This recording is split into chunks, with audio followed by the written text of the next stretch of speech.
సాధారణంగా యుద్ధం వచ్చినప్పుడు ప్రపంచవ్యాప్తంగా అనిశ్చిత పరిస్థితులు ఉన్నప్పుడు బంగారం రేటు పెరగడానికి ఎక్కువగా అవకాశం ఉంటుంది. మనం చరిత్ర మొత్తం గమనిస్తే ఈ విషయం అర్థమవుతుంది. కానీ ఈసారి మిడిల్ ఈస్ట్లో, గల్ఫ్ కంట్రీస్లో, ఇరాన్లో, ఇజ్రాయెల్, అమెరికా ఇవి చేస్తున్న యుద్ధం వల్ల బంగారం ధర తగ్గుతోంది.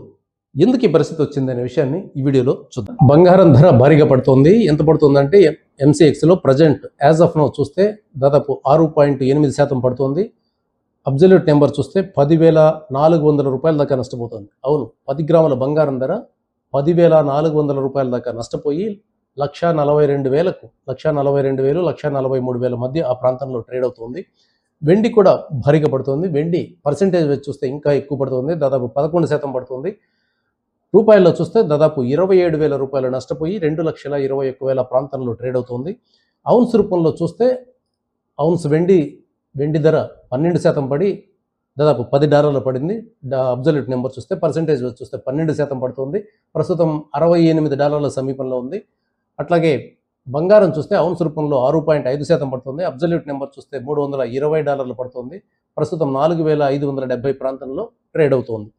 ఎందుకు బంగారం వెండి ఇలా తగ్గిపోతున్నాయి? ఓ పక్క యుద్ధం జరుగుతుంటే బంగారం వెండి పెరగాలి కదా, పెరగకపోగా తగ్గుతున్నాయంటే కారణం సేఫ్టీ కోసం చూస్తున్నారు. ప్రజెంట్ సేఫ్టీతో పాటు అమెరికన్ బాండ్స్లో ఈల్డ్స్ పెరుగుతూ వస్తున్నాయి. ఆ ఈల్డ్స్ పెరగడం, ఫెడరల్ రిజర్వ్ వడ్డీ రేట్లు తగ్గించుకోవడం, హోల్డ్ చేయడం వల్ల మనకు బంగారం వెండి ధరలు పడుతూ వస్తున్నాయి.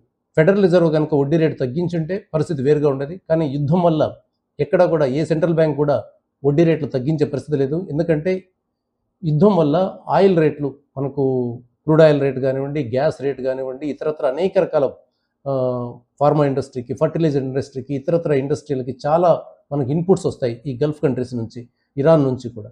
ఇప్పుడు ఇవన్నీ రేటు పెరుగుతున్నాయి. ఈ రేటు పెరుగుతున్నప్పుడు రేట్లు పెరుగుతూ వస్తే ఇన్ఫ్లేషన్ పెరుగుతుంది. ఇన్ఫ్లేషన్ పెరిగితే దాన్ని కంట్రోల్ చేయడానికి వడ్డీ రేట్లు ఎక్కువ ఉండాలి, కానీ వడ్డీ రేట్లు తగ్గించే అవకాశమే ఉండదు. మరీ ఇన్ఫ్లేషన్ కంట్రోల్ చేయలేని పరిస్థితి వస్తే పెంచడానికి అవకాశం ఉంటుంది. వడ్డీ రేట్లు సెంట్రల్ బ్యాంకులు పెంచే అవకాశం ఉంటుంది తప్ప తగ్గించే అవకాశం ఉండదు. అయితే ఇప్పుడు ప్రజెంట్ బాగా పడిన నేపథ్యంలో బంగారం వెండి కొంత రికవర్ అయ్యే ఛాన్స్ ఉంది. వెరీ లాంగ్ టర్మ్లో బంగారం వెండి మళ్ళీ పెరిగే ఛాన్స్ ఉంది. కానీ ఎప్పుడు పెరుగుతాయో, ఎంతవరకు పెరుగుతాయో అనేది చెప్పడం కష్టమైన విషయం. బంగారం వెండి కావాలనుకునే వాళ్ళు సిస్టమాటిక్ ఇన్వెస్ట్మెంట్ ప్లాన్లు, అంటే కొద్దిగా ఇప్పుడు $5,000 నుంచి 4,500కు వచ్చింది, ఇక్కడ నుంచి కొంత పెట్టచ్చు. అలాగే ఇక్కడ ఇన్వెస్ట్మెంట్, ఈ $4,500 సమీపంలో ఒక ఇన్వెస్ట్మెంట్, అలాగే $4,000 వస్తే ఇంకో ఇన్వెస్ట్మెంట్ చేయొచ్చు. ఒకవేళ రాకపోతే మరీ మంచిది, పెరిగితే వెరీ గుడ్. $4,500 నుంచి మళ్ళీ $5,000 వచ్చింది అనుకోండి, మీకు లాభమే. బంగారం కొనుక్కోలేకపోయాం, 10 గ్రాముల ధర 1,89,000 దాకా వెళ్ళిపోయింది. ఎట్లా అనుకుంటున్న వాళ్ళకి ఇప్పుడు కొంత రిలీఫ్ వచ్చినట్టు లెక్క.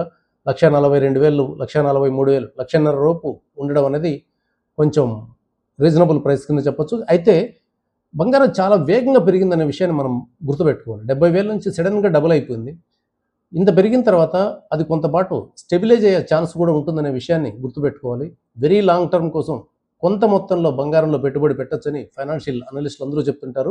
10 to 15% వరకు బంగారంలో పెట్టచ్చు, అంతకు మించి పెట్టడం అనేది కరెక్ట్ కాదనేది ఎక్కువ మంది అభిప్రాయం.